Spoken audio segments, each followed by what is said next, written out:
Pemerintah akan mencoret proyek Ambon Newport dari daftar proyek strategis nasional. Sebab proyek Ambon Newport dipastikan tidak akan selesai tahun 2024. Pelabuhan Ambon itu sudah pasti di-drop karena waktu itu kan Pak Luhut sampaikan ini harus dibangun, tapi kalau ada swasta mau masuk. Nah, swastanya belum bersedia masuk di sana, jadi kayaknya tidak mungkin juga akan selesai di 2024, ujar Ketua Komite Percepatan Penyediaan Infrastruktur Prioritas, Wahyu Utomo, Rabu 26 Juli 2023.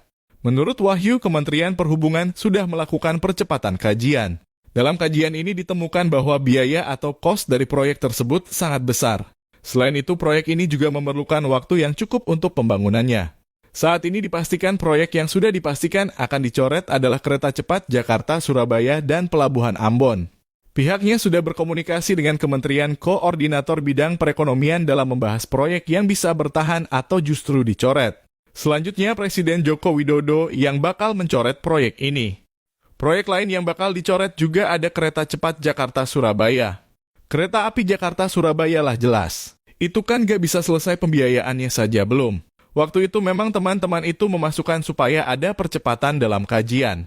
Nah itu sudah dilakukan tapi teman-teman Kemenhub itu kan belum mempresentasikan katanya. Salah satu alasannya karena biaya yang dibutuhkan tidak sedikit. Proses kajiannya pun bakal berjalan panjang dan tidak bisa gegabah. Itu kan tidak kecil kosnya dan waktunya pasti panjang itu putusannya juga apakah itu mau kereta cepat atau kereta semi cepat atau seperti apa, sebut Wahyu.